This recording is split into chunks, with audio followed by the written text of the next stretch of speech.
Hello, friends. Today we have special guest. It's Jean-Claude Monachon. Hello, Jean-Claude. Hello, Ksenia. And the topic is how AI is replacing missed calls, receptionist, lost revenue, and the future of service business. Imagine this. A potential customer calls your business at 8 p.m. You don't answer. They call your competitor, and just like that, you have lost the sale.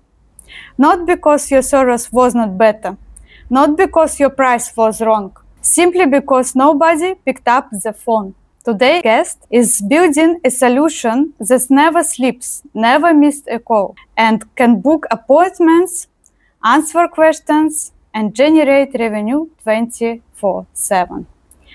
Welcome, Jean-Claude. Thank you. Tell us your story, where you are originally from, and what is your connection to Cyprus? Well, I'm originally from Switzerland, and definitely I love to be at the sea. And 4 years ago, we came to Cyprus. We were in between, we were also in Russia. But Cyprus was a destination where you can meet nice people. It's multicultural, international, and I would say local Cypriots are very nice people to be friends with. What were you doing before launching MOLA? Well, I always do two things, basically. I've always been connected to marketing, but I'm also into international business development for another company, which is called Head, and I'm in the scuba diving business as well. So I travel a lot, and during COVID, many things changed. So I decided with a partner of mine to launch MOLA because we see what it can bring to businesses. And what year did you start marketing? Oh, that's a long time ago. Actually, it was in 1975. I started my apprenticeship, and it was with printed advertising. So that was already marketing. So it's basically all my career has been linked to marketing. What problem did you personally experience? In today's world, it's everything is very fast, and the attention of the people is always getting super fast, and you need to adapt. I come from an age where you were using, the cord phone, dialing like that. There was no internet. Everything was with written correspondence. Yeah. But things are evolving very fast, and I would say people are very scared of changes, very scared of new technology, and that's why we thought it would be good to provide a solution, especially during COVID, when I saw a lot of people and a lot of business completely still standing. What was the original idea behind MOLA?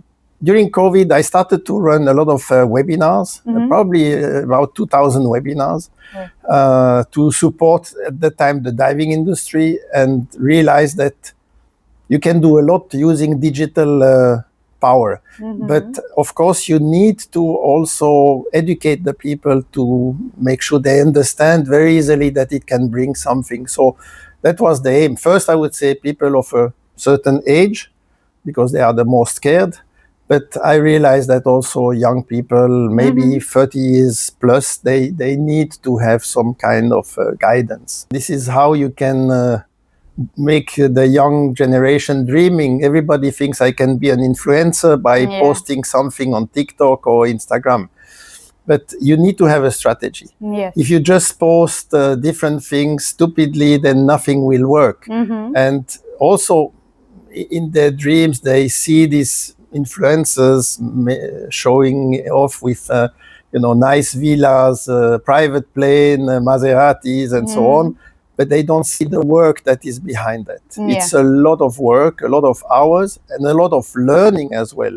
Even the social media have changed. People use TikTok, for example, or Instagram to search things. So it's not only to entertain. You have what we call edutainment, education and entertainment. So you have to have a mix of both. So did you start as a technology company or as a solution to a business's problem? No, we always had this business solution in mind.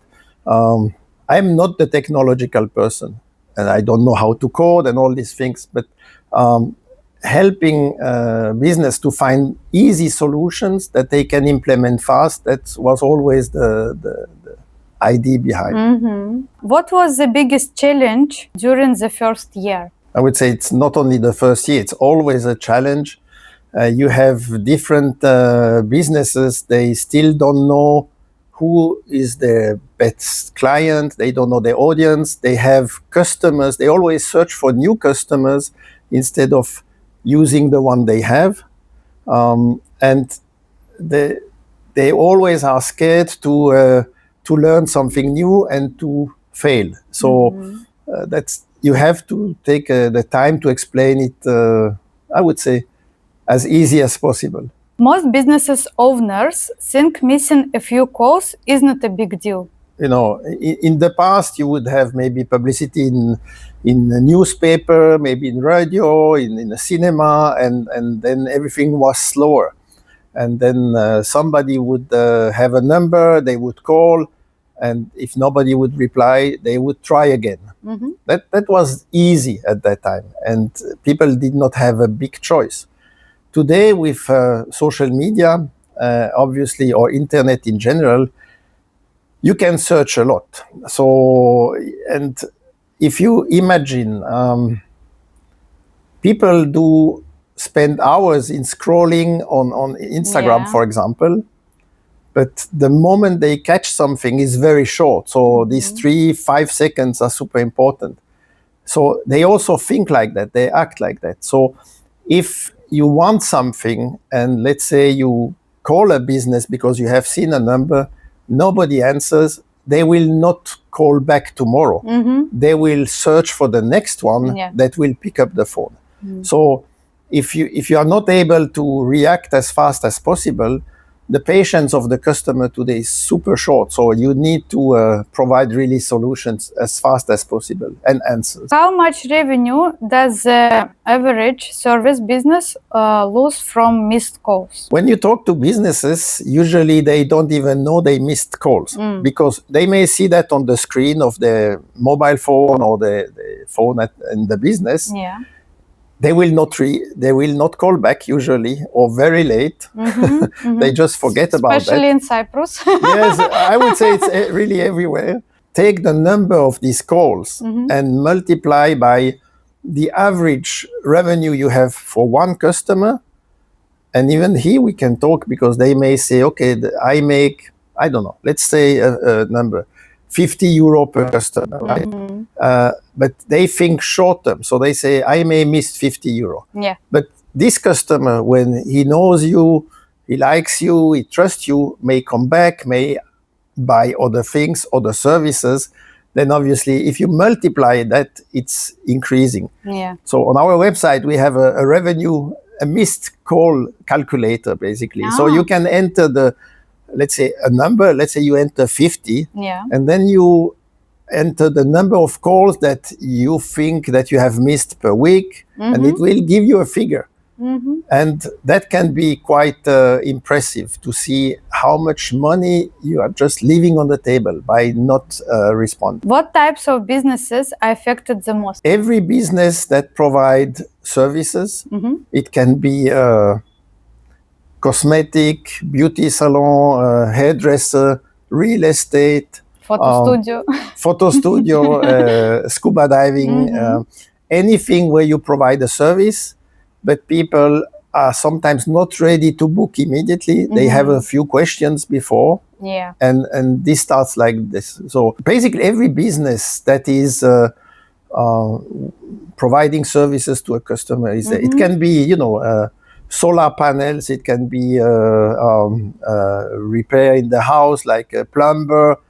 Especially these type of jobs, like plumbers, electricians. When you have a problem, you want a solution immediately, and they are never picking up the phone. Handymans, yeah, absolutely. Why do customers rarely leave voicemails today? First of all, because it's very impersonal, I would say, and this has changed. In the past, you would leave a voicemail, but even that, people did not like it, really. And also because nobody is calling back, really. It's really, you just lose time. Yeah. And this is the experience that many people have or had as well. So they just hang up and gone. And if the number is not showing, you don't even have a possibility to call them back. How quickly do people move to a competitor after an unanswered call? It's, I would say, seconds. Imagine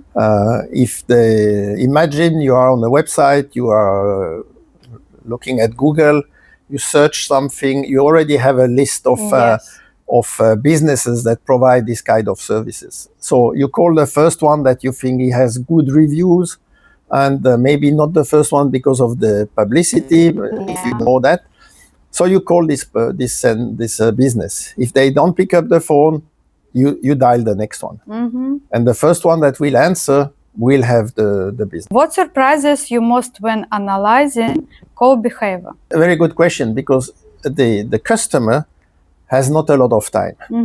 And I would say also, historically, you would like to talk a lot about the weather, the family, whatever. The customer today, or potential customer, does not want to lose time.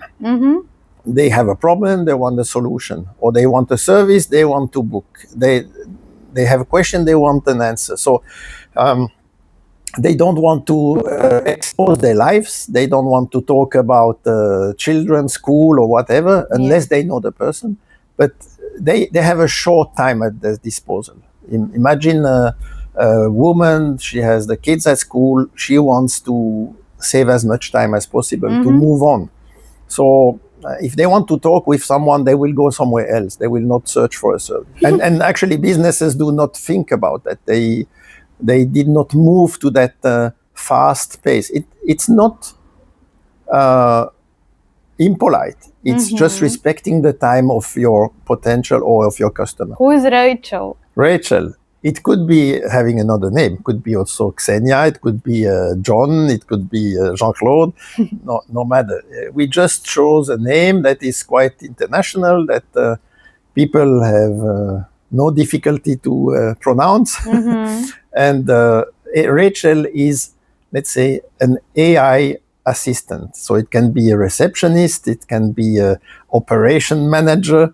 It's a person that is created with the knowledge to answer anything that somebody would ask. How realistic today is AI and the voice conversation? It goes super fast. If you would have asked the same question 6 months or a year ago, that would have been completely different. On the other hand, I mean, less than 2 years ago, I did a presentation in front of an audience, and I was conversing with an AI person on the screen, and nobody realized it was an AI person.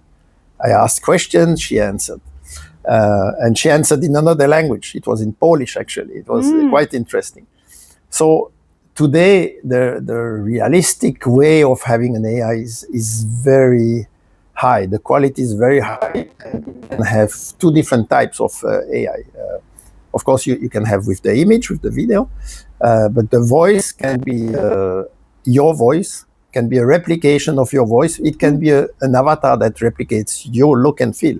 So it can be your AI twin, or you can create another avatar, another person. How does Rachel learn about a business? I think this is the most important part of the whole system. After you choose, let's say, your AI agent, and you say, I want to have a person that can speak different languages. I like the voice, I like the accent. And then you basically select that person. Then comes the next part. What should this AI person know? And this is where we really go deep into, I would say, interviewing a business, because they usually have a website. And in the website, you have a lot of information already. Then you have questions and answers. They receive a lot of questions, they know the answers, so they can go through that. And then we have let's say, a questionnaire where we ask every detail. The more details we have, the more knowledge that Rachel would have. Yeah. And this can, of course, continue to expand, because I would say Rachel will know more than any employee, and even the owner. And remember. And she will remember, yes. What kind of questions can she answer? Basically, everything that a normal customer would ask, because it is in the knowledge base, and it is so populated that every answer will be there. You can you can test that. You imagine you have an angry customer calling and shouting, being not nice on the phone. Rachel would, in that case, be without emotion, very polite, very nice, always friendly, and always come back to the point and answer the question. So there is no emotion, even though the conversation has some warm. It's also emotional without escalating. Like it would be a normal person, she would hang up the phone. Right? How does she handle complicated situations? So basically, every question can be answered as long as it has been, let's say, covered in the knowledge base. If there is a question that is really not possible to answer, then there are two ways. First, the person calling can ask, can I talk to the manager, for example? And Rachel would be able to say, I'm going to provide your details, your number, and the manager will call you back. Or she can straight away say, I'm not having this answer. I will make sure we come back to you. She can give a time frame, maybe within 2 hours, we'll come back to you, or tomorrow morning. And then obviously the business has to do that job. Rachel doesn't just answer calls. Rachel is an AI agent that has multiple functions. Of course, the first focus is to provide answers. So it can be a voice conversation. It could be a written conversation. So somebody could go on a chat and basically chat in writing on using his microphone and asking questions or different things, and she will answer. But behind the scene, of course, it's connected to a system. Let's say if someone calls you or chat with you, then the first point will be to ask the first name, last name, email, and mobile phone. This goes into a database, which means that you can use this database, first of all, to have a trace of everything. So this can be connected also to social media. So if the same person goes in social media and comment or ask a question, the system will know that there is the same person asking this question or commenting. So this can be followed up. Then, of course, reputation is super important today. If you have a 1-star review or a 5-star review, makes a big difference in search engine optimization. So how people can find your business. So be it in the first page of Google or in the 10th page, it makes a big difference. So she takes care of the reputation, asking for the review. How happy were you with our services? And the customer will reply. And then based on the answer and the number of stars he's giving, then she will make sure that we follow up with that. If it is a 1-star, then nothing will be published. It will be informing the business owner, say, you have a bad review, please take action. And you can always find a solution, providing something free, an additional service, a coffee, whatever you want, and asking the customer to give another review. If it's a 5-star, then it will be automated. So this is really one of the most important part. There are, of course, different services that go with this automation, like newsletter, birthday wishes, different type of emails. It's very complete, I would say. And it depends always on what the business wants to use.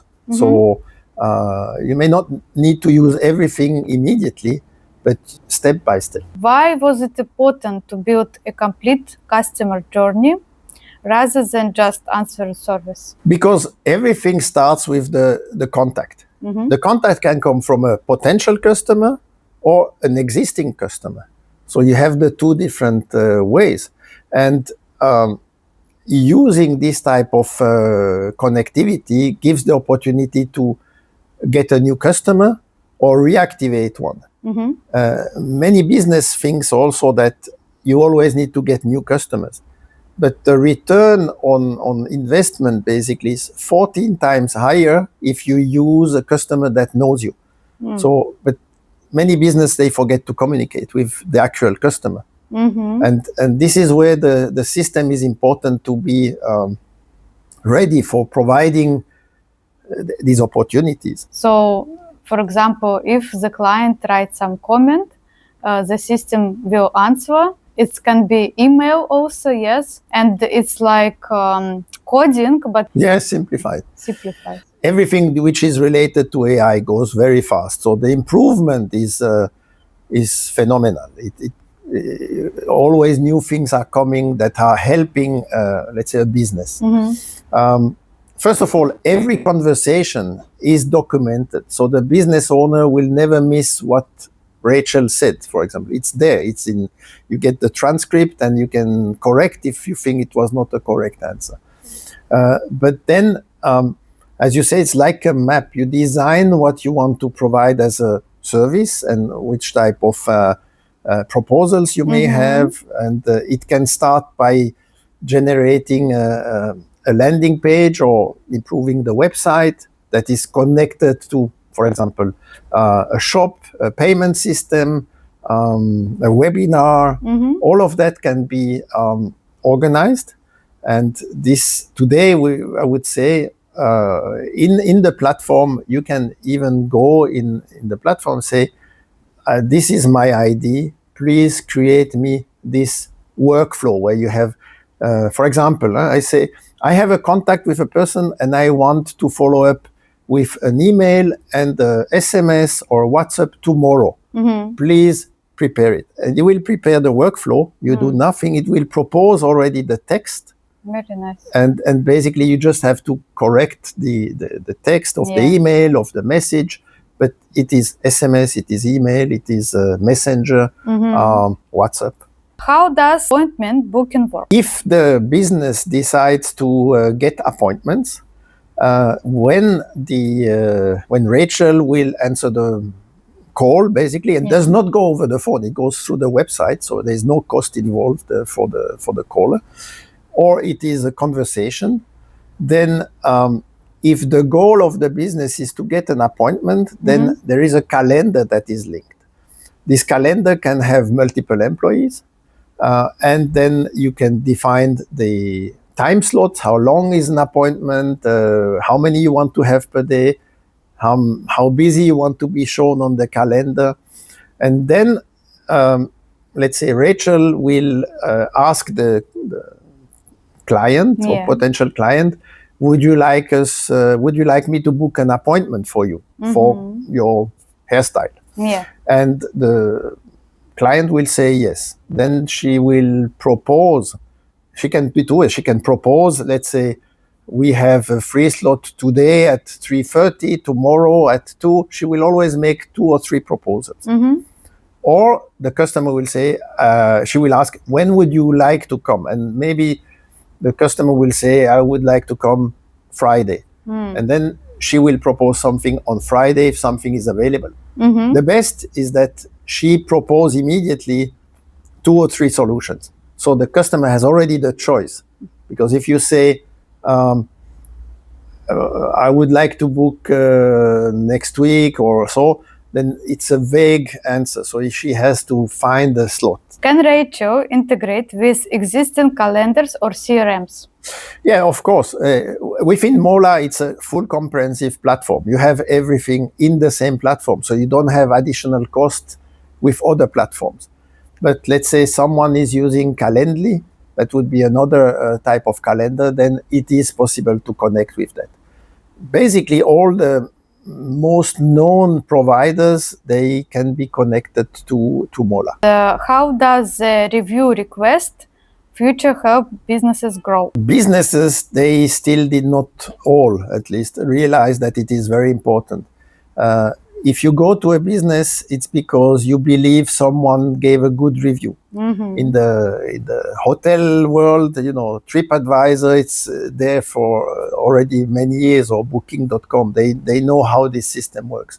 So you will book a hotel or a restaurant because of the reviews. Yeah. And this is something that is still very new for many businesses.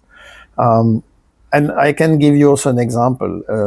We were dealing with a large chain of businesses in the diving industry, and they have 14 dive centers, and they have 3 people working in marketing. They did not follow up on reviews. So, give you an example. A father with his son, they take a diving course, and they say in the review it was fantastic. The instructor was very good. We felt very pleased with everything. You would think that's a 5-star, right? Yeah. But they gave a 1-star. And they gave a 1-star because there was one line of comment saying, but your website sucks. It's bad. Your website is bad. They gave 1-star. Another customer saw that, write exactly the same thing. Says, we like the service, we like the shop, everything, but really your website, you need to work on it, and give also 1-star. So this business had a 5.0 review before. Yeah. It went to 4.1. So they drop in the search engine. Yeah.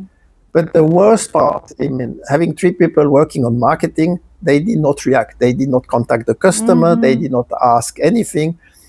They could have basically asked the customer, thank you very much for your honesty, but here's the reason. We would like to offer something for you, whatever, and we would like to have maybe more details. The moment you react, Google noticed that. So, and maybe you can even have the customer changing his review.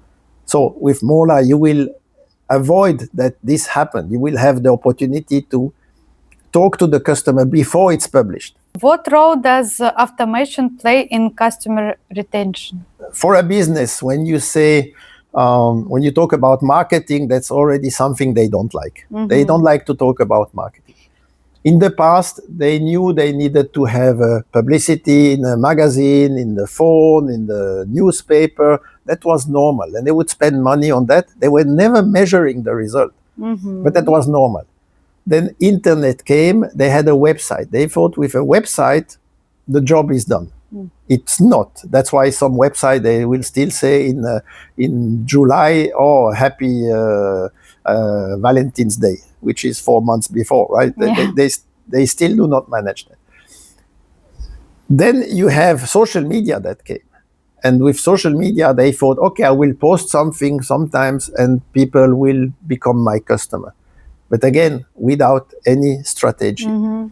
And they completely lost the opportunity to think about how to position their business, how to promote their business, and also how to get more sales.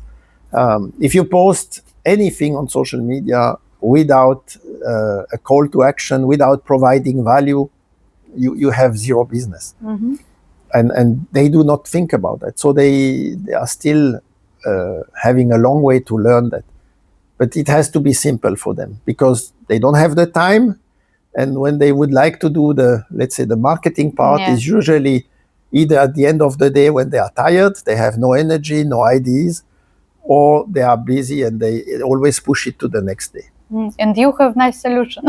That's what we think we have. We have really tools that save time, save a lot of time for a business, because the investment of time is really to prepare, to brainstorm. What do I want to optimize by my business?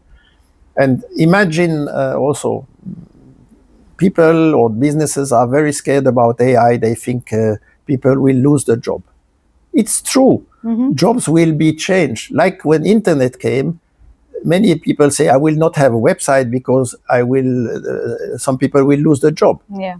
Yes, it's true, but it changed the job. So it creates new jobs, it creates new opportunity. Now, if you have a person that lose time for very boring and repetitive task, it's costing money to the company. Why not using this person for something that is more enjoyable for the employee, but also bringing revenue? Yeah. And focusing on that. Many business owners worry that AI feels impersonal. What do you say to those concerns? Yeah, I can understand that, because there are also some AI agents that are very impersonal. It's true, but the technology today makes it completely different. The other day, I saw a webinar with a person in the US. Since 2 years, she has replaced herself with AI. She produces a lot of content, she creates courses, and everything is done with her avatar. Looks like her, speaks like her, and is very enjoyable. And she can create that in minutes when she maybe sit at the beach or think about something else. Today, it's so good that, and it will continue to improve, that you can have it so well done that you will not even see it's AI.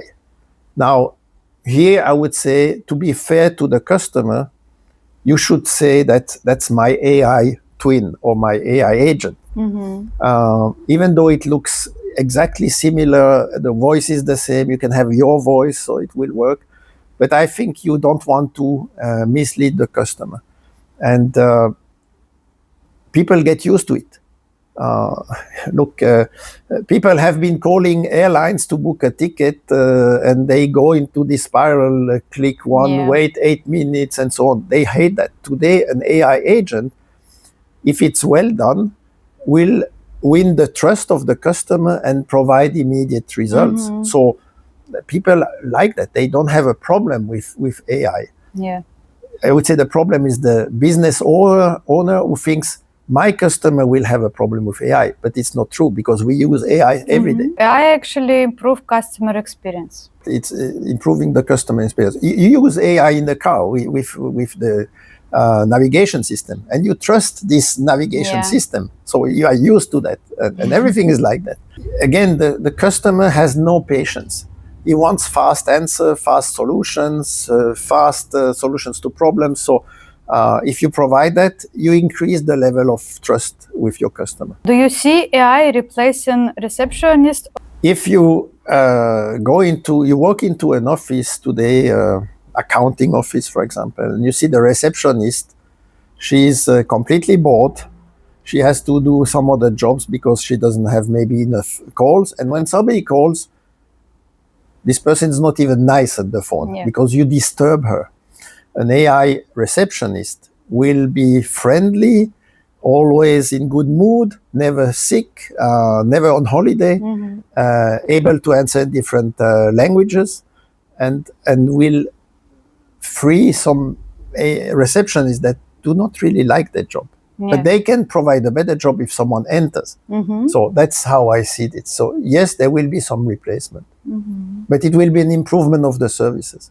How important is personalization in voice AI? I think it's very important. So you can choose the type of voice. Let's say if we take English, you can say it's American English, British, Irish, Australian. So you can have that. Then you can choose a voice that you think you like. So how would you react to this voice? Man or woman, of course. And then it becomes very personal. Or you say, I want to recreate my own voice. And I would say within 2 hours maximum, if you want to have a good quality, you can read some text, how you would speak and so on, and you will have your own voice recreated. With all your accents, your intonation, everything will be there. And it's one for one, absolutely great. And it will eliminate, or you can leave, when they say and so on, you can still have that. You can make this AI react to laugh sometimes, to have emotions. So all of that can be inserted. So how many languages this AI can do? You would be surprised. In the voice AI, when you choose an agent, you can choose the ones that will basically speak, let's say, English and nothing else. Or you can choose some agents that have 5 to 12 languages. If the mother language of the AI is English, then this AI agent will have an accent. If you speak German also, there will be an accent, right? Nice.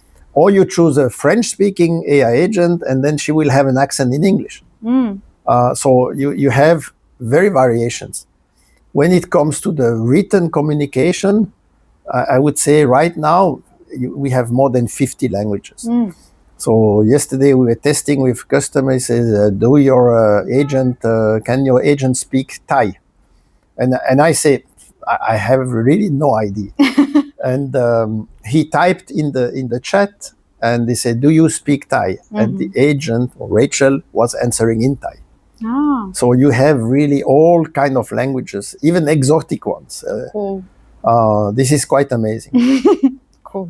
So during the conversation, if you type, you can say, "I speak French. Can you speak French?" Or "I speak Russian. Can you speak Russian?" And the answer will come. Can businesses train Rachel to sound like their brand? Yes.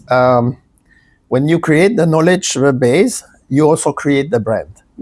So the brand goes very much in detail, like because we can use it also for the things, for the emails and so on. So you know the colors, you know the fonts, you know the type of writing you use, and you give all these type of details so that you have a brand book. And then you add that to the knowledge base. What results are your clients seeing?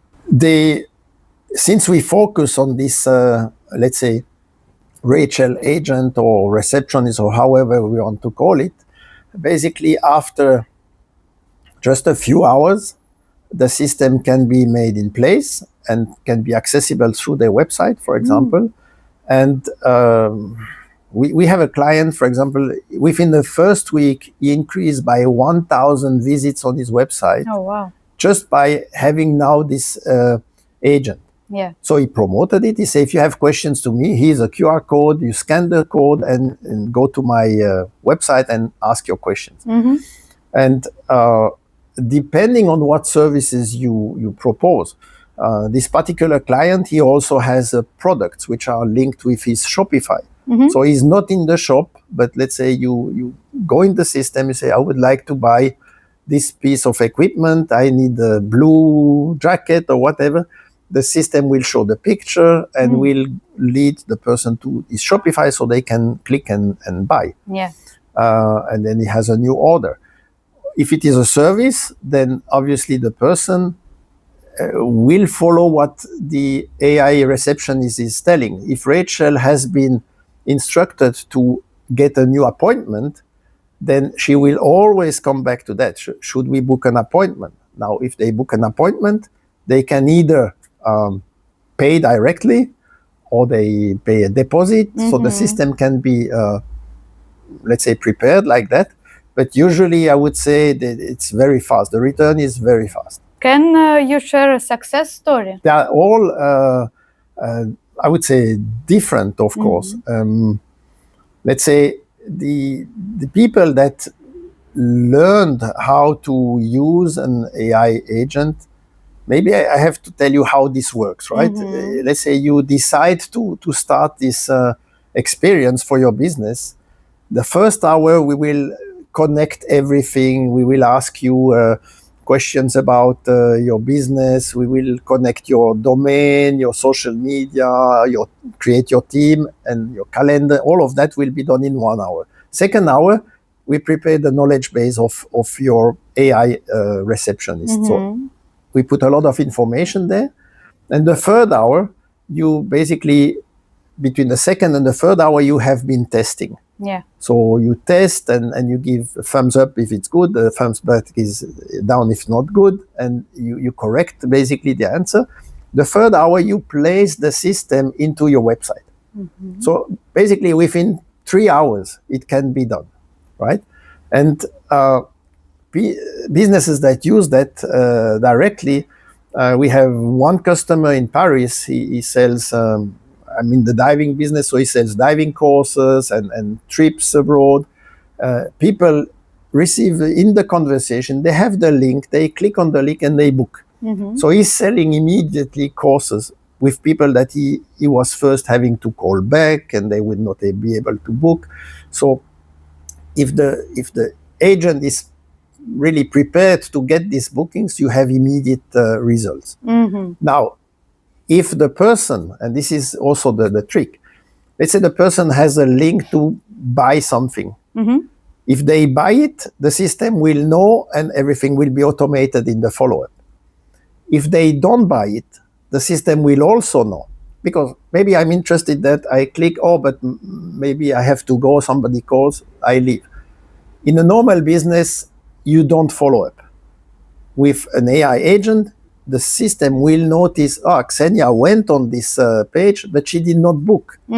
So maybe something came in between. So the system will send you an email or a communication, say, hey, maybe something came in between. Yeah. Maybe you have more questions. Can we help you? So it's very customer friendly. Yes. So at that moment, you really have these results coming up straight, and you don't have to think because it's automated. How quickly does a typical business see ROI? If they take the time to prepare the knowledge base, after 1 week, they already see results, as I mentioned with the business in Luxembourg, for example.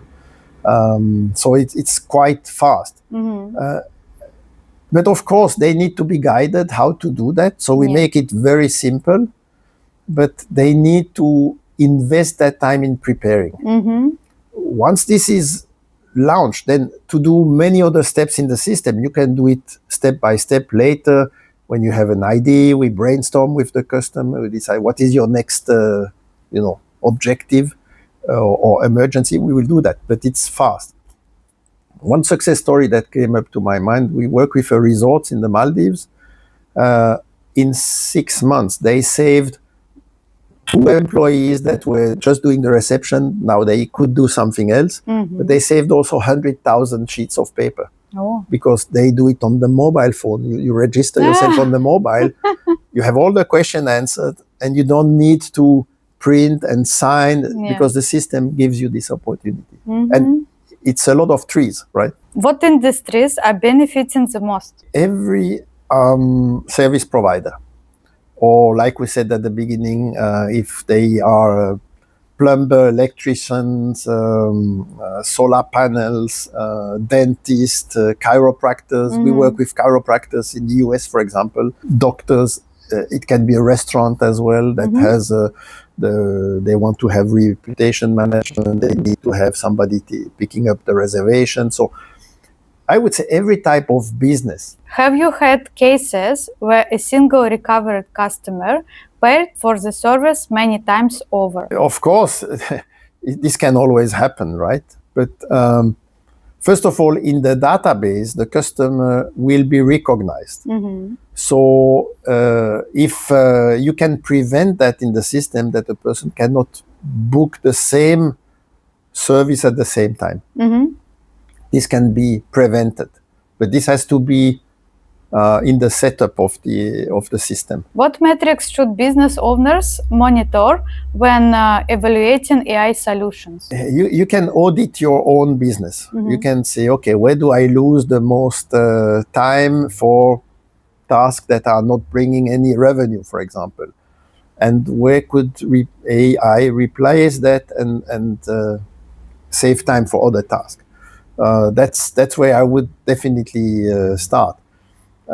Then also evaluate how is your marketing presence in the world. So we give a free audit of this type of services. So a business can say, I would like to know where I stand. So basically our system will make an audit and tell them the website is maybe not so good, maybe the search engine, the reviews, and all of that will be analyzed, but it will also analyze versus their competitors. So they will see where their competitors are standing towards them. So this is something we give for free. It has a high value. And based on that, we have a discussion to evaluate where would it make the most sense for the business. AI is evolving incredibly fast. How do you see customer communication changing over the next 5 years? I would say 5 years is way too long. We could say, how is it evolving in the next 3 months, 6 months? Right now, there is still this fear about AI coming from different type of people. People over 50, they are really scared about AI. They still are reluctant, but they want to learn. They know they need to be there. If you have a job, you are 50, 55, and you want to keep the job, you better learn fast what is going in the world. Otherwise, somebody else will take your job that is more open. So you need to embrace this AI technology. But it has to be done in a way that you see the benefit for you. So I always say, invest 1 hour per day to learn something new, whatever it is. For languages, for new skills, there are so many different things. So AI will be, let's say in 1 year, AI will be there where we would not even think today. So when the internet came, people were scared. They will say, I will not use internet. When the mobile phone came, people said, we will not use mobile phone because I don't want to have my conversation in the air, right? Today, it's not a question anymore. So it will be there in our daily life without a doubt. Will phone calls disappear or become more important? Conversation will always be there, but it will be different. So you will call an agent, an AI agent, basically, and have a conversation and get your answers. Look how many phone calls do you get a day today? Almost none, right? Yes. You get a message, typing, yes. So I think this is already the trend that is there. How can small businesses stay competitive in AI-driven world? I would say by jumping into creating the AI receptionist, for example, having a Rachel in their staff and starting to bring this new technology for their business and really spend the time, the valuable time, either for their business, on the business, and thinking on how they can improve their sales, their revenue, and so on, without adding cost, because having an employee costs a lot, and with all the problems that it creates. So you can really have people that use AI in a way that they increase not only their revenue and the benefit, the profit, but also the time. I think the time is the most important factor today. You want to have more time for yourself. And this is a big trend. You want to work a lot maybe, earn money, but you don't want to spend 80 hours a week. So AI will help you having a life. What mistakes are companies making right now when adopting AI? Some companies are still so scared that they think, okay, I need to have an AI widget, for example. I need to have a conversation widget on my website. And they still want to keep the rest. So they do not invest the time in producing the elements of the knowledge base, the brand voice, the knowledge base. And you cannot save time on this. Here you really have to invest the time. And it goes deep. To create our own knowledge base, sorry, it took me 6 hours because it went very deep. I had 250 questions. I went very deep. But you can do it bits by bits. But you have to do this, and you can do it in 90 minutes, 2 hours. You need to invest to create that brand voice. And usually they don't have the reflection. They never did it before. So if they don't do that and they want to work parallel, I think they are using the opportunity to save time and increase the AI knowledge. Was there a moment when you saw this business would not work? What kept you going? There is always a testing. There is a moment where you say, okay, we don't have customers. It's difficult to convince them that it's a good solution, that we have everything for them. So I think the mistakes we did, our system is so wide. You can replace any marketing agency by using all of the tools, but it can be overwhelming, can be complicated. So we were giving too many information and we were scaring the people. So we had really to scale down and say, okay, we focus only on one thing. And this is why we have now this AI receptionist, Rachel, that is super easy to do the setup and to see results immediately. And that's where we shifted. We went from a large explanation that we understood, but the customer did not, to a very simple one. And that changed the business. So yes, we had a moment where we struggled. Very nice. Okay, so Jean-Claude, we're going to Blitz round. Okay. Fast answers, don't think. Okay, ready? Okay. AI or human? AI. Phone call or text message? Both. Automation or delegation? Automation. Speed or personalization? Speed. For businesses owners watching this interview, where can people learn more about MOLA? I suppose you will share our web contact, our web address, and the best thing is to go on our website. You can test, actually, Rachel. You will play the role as your own customer, and Rachel will be acting as your business. So you can see already how fast she learns. And then basically, you just go for it, you book an appointment, and we will make a short demonstration. 20 minutes, 25 minutes is enough. Do you offer demos or free trials? So we are very convinced that the system is good. So actually, if you want to test that, you invest €1 for 30 days. You will go through the whole onboarding of our system. You will do the full setup. You will be using it. It will be there ready. It costs you €1. And after 30 days, you decide if you want to continue on.